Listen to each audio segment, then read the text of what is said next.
It is time!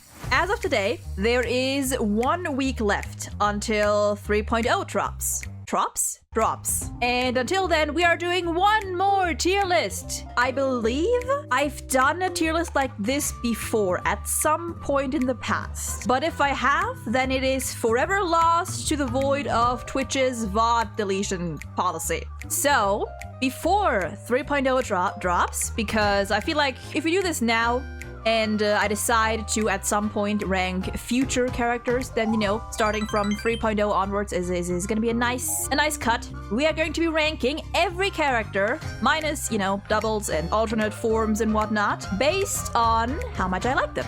Simple. The tiers are a little more specific because I'm special like that.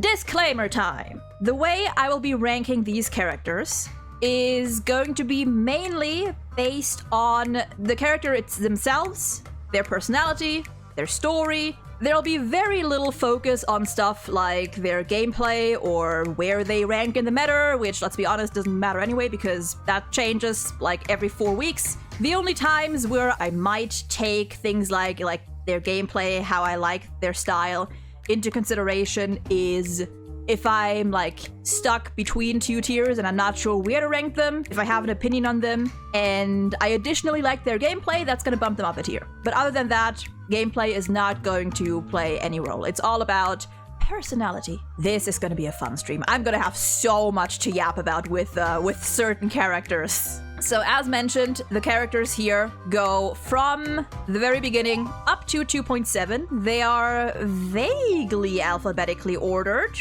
We have 6 tiers because I am a silly little creature who needs to be specific with what they say and do and everything. Is Argenti gay? Yes. Next question. Your guess, no red-haired person is below 8 to 9? We'll see. Going through the rankings real quick. At the bottom, the very lowest, the characters that I just don't like. There's no character in this game that I particularly hate, but I would say there might be at least a few that I just don't like for various reasons. So it's a no thank you, or a 1 or 2 out of 10 at most. Next tier is meh. I wouldn't say I dislike them, but I don't like them either. I tolerate their existence, but that is about all. 5 out of 10 is just middle of the road. You're fine. I don't have any strong feelings about you, but I don't dislike you. When you're on screen, I'm like, hey, cool, and we move on. I like you. 6 to 7 out of 10. I enjoy your presence on screen, in cutscenes, wherever. 8 to 9 out of 10. Characters that I love. They're not quite my favorites yet, but I do very much love them. And 10 out of 10 is just a straight up my favorites. Argenti is pansexual. You know what? That's actually a fair point. Argenti would be pansexual / panromantic. Argenti sees beauty in every living being. Now, let's get started. Starting with Acheron. Number 1, beautiful lady. I love Acheron's aesthetic. Right off the bat, I would say at least in the I like you tier. I don't know if I would put her up here. She's somewhere between like a 7 or an 8. I might put her in the I like you tier for now. We're probably gonna move a few characters around later on, depending on where the rest rank. But for now, she's a good, steady 7 out of 10. I like her. Next, Aventurine. This one is an easy one for me. 10 out of 10. One of my favorite characters in this game. I love him. 2.1 is one of my favorite patches because it's so Aventurine focused. I adore him. And, you know, he's got it both. Personality, design, story, and his gameplay. Even though it's bugged right now, but his regular functioning gameplay, love it. I don't know where exactly I would rank him, like in my top 5 or top 10 or something, but he is very high up. Argenti, at least an 8 out of 10. I don't think he's as high as Aventurine. He's close. He's like an 8.5 maybe, somewhere around there. The first red hair character that is going to be very high up, and there might honestly be a couple more later down the line. Arlen. I'm gonna put him in you're okay. I don't have any strong feelings towards Arlen, But I think he's cute. I think he's nice. But I don't like him as much as Acheron, for example. He's neat. He's all right. Same with Asta, I think. I might like her a little bit more than Arlen, but not that much. Arlen and Asta, I don't have too big opinions on. I do like Asta's design. It's very pretty. Might also be biased because I have a thing. I have a pattern for red/pink themed characters. But yeah, no strong feelings, but they're cool. Bailu. See, this is the thing where I would normally put Bailu probably here as well. But Bailu has genuinely carried me through like a lot of my gameplay experience, because for a while she was like my best healer. She and Natasha have been like carried me for a good chunk of the game, so that might bump her up a little. At the very least, at the top of this, Bailu was my third standard 5-star. I think it was Himeko first, then Velt, and then Bailu, or maybe first Bailu, then Velt, something like that. My second or third 5-star. I'm gonna put her at the top. Maybe I'll move her up later. Black Swan, 6 out of 10. I like her. I don't like her as much as Acheron, but I think as a character, she's all right. I think that's a fine tier. Lower than Acheron, higher than Bailu. I've come to appreciate her character a bit more. Blady, at least 8 out of 10. Do I like him more or less than Argenti?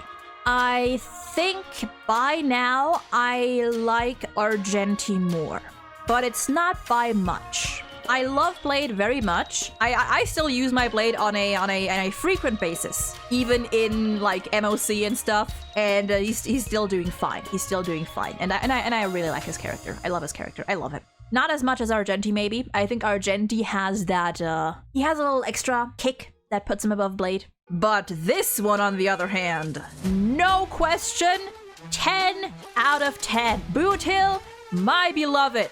The first character that I will be E6ing in this game. Completely FTP too. Right now I have him at E2, I have his light cone. I fucking love Bootil. Literally, the very moment I saw his stupid pretty fucking face, I saw the sharp teeth, I saw the little mole, I saw the black and white hair, I was like, I need to E6 this man. And then later, we got to know more about his character, and I could tick off the father figure box on my list. God, this man makes me insane, and I need more of him. This man takes so many of my boxes. Like, design-wise, personality-wise, he's so good. Oh, did you not know? Bootil had a daughter.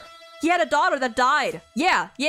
Fun fact about Bootil's backstory. Bootil had a child that was absolutely slaughtered by the IPC, along with the rest of his family and everyone he knew and loved. And he lost his little kid, his little daughter, when she was like a toddler. So that's fun.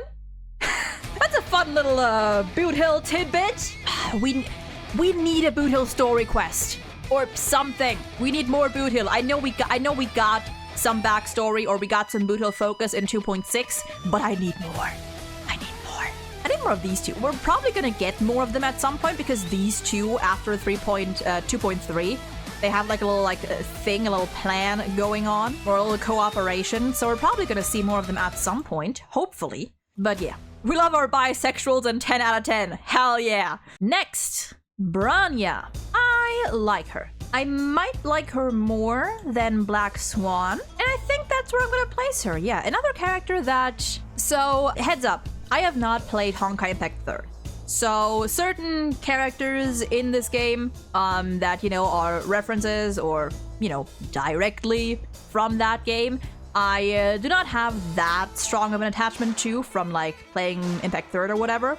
My opinions are based pretty much only on how they appear and how they act and what they do in HSR. I don't like her as much as Acheron. I do like her more than Black Swan. I think the entire Belobog arc just was, even though it was early on in the story, and even though Belobog's story in itself had some flaws, like it wasn't perfect. It had its ups and downs, but I think they did Branya's character pretty well. I also frequently use her with my Bootil, so there's the little gameplay bonus. Next is Clara. I like Clara. She's very cute. I like her more than Bronya, I think. Not as much as Acheron. I guess if I'm ranking Clara, I'm also kind of putting Svarog in with her. I also like their dynamic a lot. She's very cute. She does, you know, I mean, she literally calls you Big. I'm assuming it's Big Brother in if you play with Kalis. The Big Sister nickname as an actual older sister. You know, yeah. She awakens my inner big sibling quite a bit. She's just a little silly girl. Dan Heng! 8 to 9 out of 10, at least. Question is, do I love him more than Blade? Maybe? I'm not sure. I think they're about the same. I think I like Dan Heng and Blade about the same. Maybe Dan Heng a slight bit more. And that might just be because we get to see him a lot more than we get to see Blade. Which is unfortunate, honestly. I wish we would see more of Blade. See, from here on out, I feel like, especially in some tiers, the sorting within the tiers is gonna get a bit blurry. Because I feel like with some of these characters, it could honestly depend on the day. Like, sometimes I might like one character more than the other, or I might think about them more than the other. It's a little wobbly, it's a little blurry, but all of them belong in this tier. Speaking of another character that belongs in this tier, actually no! Speaking of another character that belongs in the 10 out of 10 tier, Dr. Veritas Ratio! And yes, I am putting them next to each other. No question! A huge victim of mischaracterization, unfortunately, but who can expect Hoyoverse players to read? I love Ratio. Listen, I'm a sucker for bleeding hearts. I'm a sucker for people that are just possibly even too kind for their own good, or too caring for their own good. It is a shame that so many people who play this game and who see him do not know how to read between the lines, or even to read the lines, because Ratio is a wonderful character. He is literally the furthest thing from an evil scientist. The main difference between Ratio and people of like the Genius Society is the fact that Ratio cares about humans and cares about helping people so much. Ratio, as blunt and rude and direct as he can be, he is very kind and he cares so much. And I love him for that. There is a reason that Aventurine considers him to be a gentle scholar. I'll leave it at that. He does have a lot of statues of himself. And you know what? Hey, we love a king who knows his worth and who knows that he is fucking gorgeous. Ratio definitely belongs up here. And I want to see him again. I want to see more of Ratio. Not just, I mean, I would also love more Ratio and Aventurine. Like outside of Penacony, because we know now that Ratios and Aventurine's like hostility towards each other in Penacony was like at least 98% just them putting on an act to fool Sunday, and that in reality they are much more cordial with each other. So I definitely would like us to see more of that side of their dynamic when they don't have to put up a front. But yeah, he's lovely, very misunderstood, but a good man, a good man. Fei Xiao, 6 out of 10. I might like her about as much as Bronya. The more I think about it, yeah, I was gonna put her at like the bottom of the I like you tier, or maybe even in the you're okay tier. But the more I think about it, I do like her. I do like her character. Closeted gay setup. What? Pardon me. What is closeted about these two? The closet is glass. Not gonna lie, Bean, I was considering adding Scott in. I genuinely was considering to add Scott in, and I would have put him somewhere up here because I low-key, I think he's so fun. He's so stupid and he's low-key fun. If we had Scott here, he would be somewhere up here. Just out of principle, he might be a 10 out of 10. Genuinely, I was actually kind of happy to see him again in the, what was it, the 2.4, like the Xianzhou interlude. I was low-key happy to see him again just because he's so dumb and pathetic. Firefly. I like her. I like her. I think I may put her slightly above Clara, but not above Acheron. I'm counting both her and Sam. Yeah. You know what? Yeah. I see Firefly as a little sister like Clara, but the game kept trying to push the ship on me. I get that. Yeah, I get that. I don't mind it that much. I don't know, there's like certain parts with the whole like Firefly having a crush on the Trailblazer that I felt were a little too much, like they were laying it on a bit too thick, but I don't mind it. Trailblazer and March, I get it. I mean, I guess it depends, you know, like I'm a Kalis and Danhong person. March and Stella, I think they're cute. Fu Xuan, you're fine. No strong feelings on you. I don't have her either, I don't play her. She's okay. Let's see here. Fugue, genuinely? After 2.7, she might be just below Acheron. And all of this makes me think if I don't want to put Acheron in this tier after all, but I don't know if I like her. I don't know if I like her more than Blade. I don't think I do. But 2.7 made me like Fugue quite a lot. I wasn't a huge fan of Tingyun. Tingyun early, you know, like in the Xianzhou story, didn't really hit me. But Fugue, after the time we got to spend with her in 2.7, I do quite like her. So she's a solid second place in this tier. Gallagher! Love him. Love him. About the same level as Blade, Danhong, and above Acheron. So for sure, Gallagher belongs up here. I want to know so bad. I want to meet the fictionologist behind him. Gallagher killed my beloved Firefly. He did not. He controlled the fucking boss. Sleepy's method of transporting people is questionable at best, but I can't get it all fully together anymore. But like, the point of Sleepy doing its stabbies was not to kill anyone. It was to transport them, to bring them over to, what's the place called? Dream's Edge? And Sleepy is cute. Sleepy's a little guy. It's a sad little guy now that Gallagher is gone. It's a sad, mourning little guy. I want to see Sleepy again. I mean, you can. There's a spot in Penacony where you can just go to see it, and it's very sad because it just keeps calling out Gallagher's name, which is heartbreaking. Stabby is the... It's just Deutsche Bahn, but cute and actually working.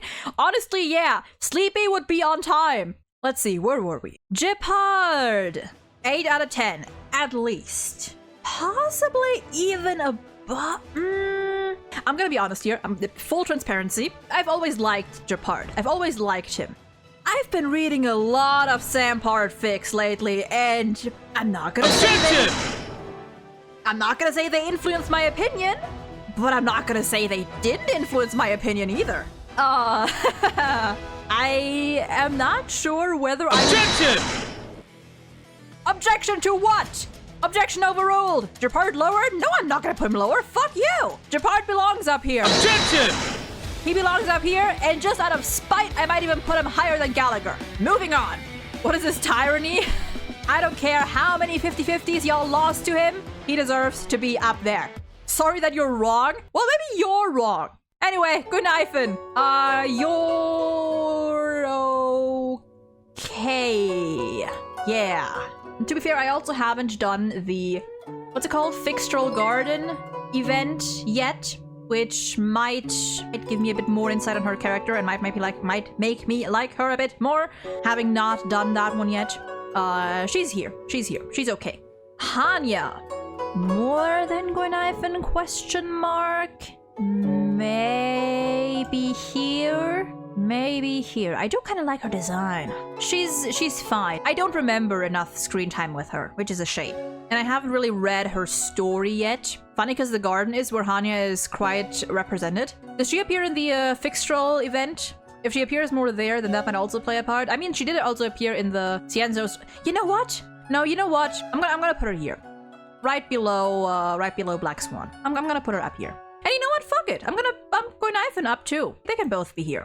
That's fine. That's fine. Okay.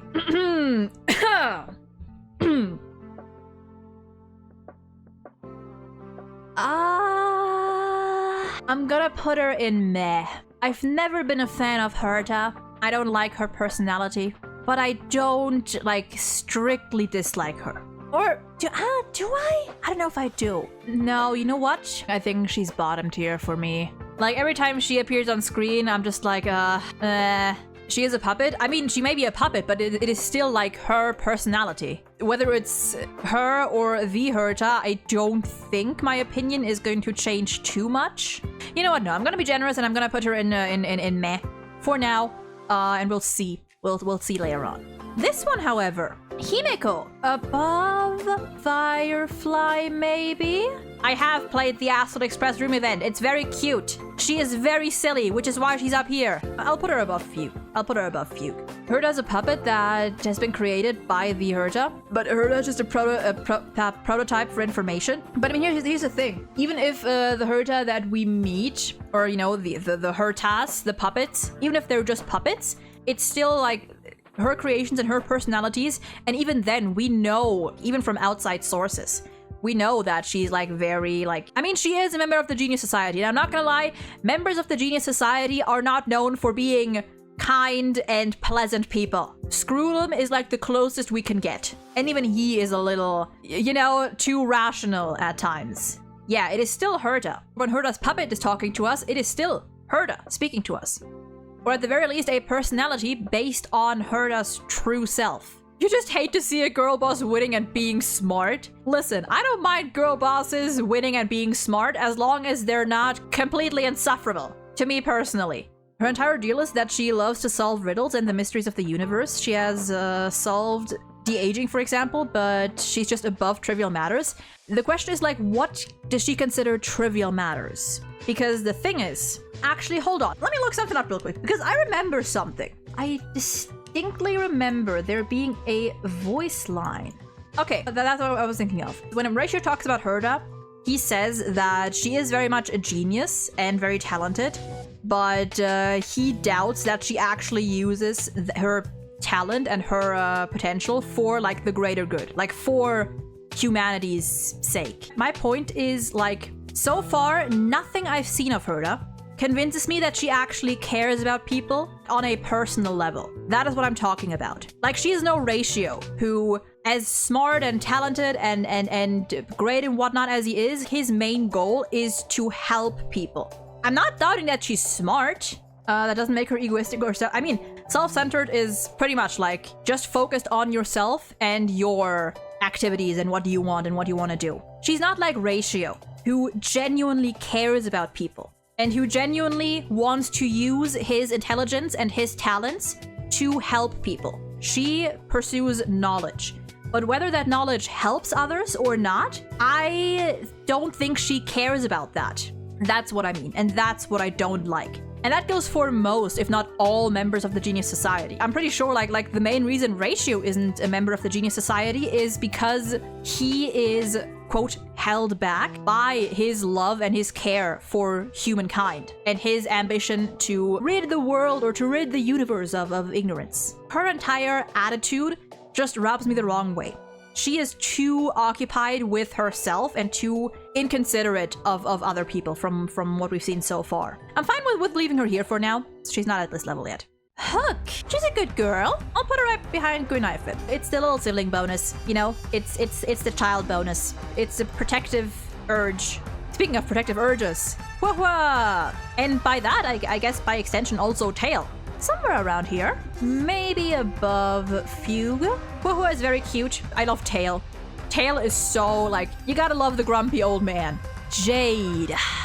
I think I like her a little bit more than Herta. Maybe Herta is like a 3, Jade is like a 4 or something. Jade's design is so pretty. Is so gorgeous. But they lean into the whole, like with the whip and what, they lean into it way too much. And I will also say that I know there's something there with her. I know there's something there. I just haven't read her story yet, so I'm leaving her up here for now. As of now, I'm not a big fan of her involvement in things. Her character actually does intrigue me a little bit. I just haven't gotten to it, and so far, she does make me a little uncomfortable. Jiaoqiu! The pink bonus, the pink privilege. So I think I'll put him above Japard. Jiaoqiu, God. The 2.5 story, so good.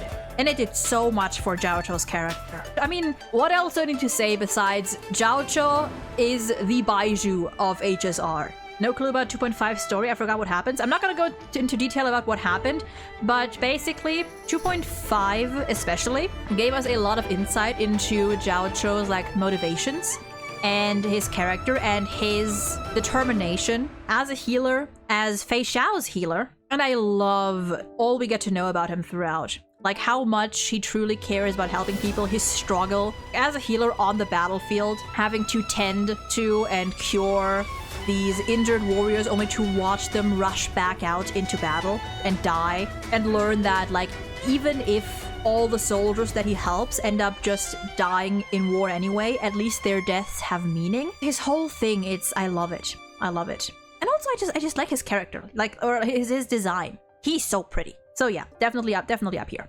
Jing Yuan, another one to the pile. I might be somewhere on Jiaoqiu's level, I think.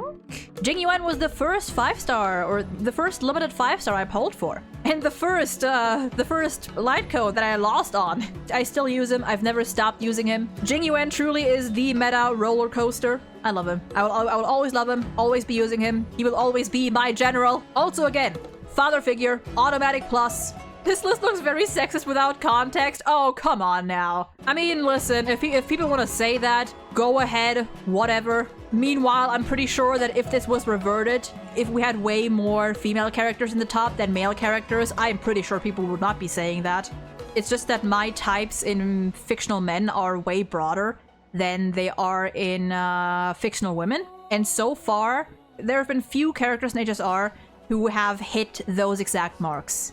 And it is also very true that, I'm gonna say, at least on the surface, the male characters in HSR have more variety. Like, whether it's in terms of design, I mean, I don't have to fucking point out the exposed shoulder dresses that seemingly every Xianzhou woman has. And their tendency to boil characters down to workaholic or dommy mommy, at least on the surface. Like, that's just a thing they do. That's just a Hoyoverse thing. To an extent, they also used to do it a lot more in Genshin. You never know. Nova. Okay, let's see out of the characters that we have so far. We have Fu Xuan. We have Astak, sort of, yeah. We have Gwenaifen. We have Hanya. We have Black Swan. We have... I'm not gonna count Fugue just because she also has exposed shoulders, but she doesn't have anything on her neck. Like, she doesn't have her neck covered. Jing Liu does. Sushang, sort of. Yukong, Ranmei. It's a lot. It is a lot.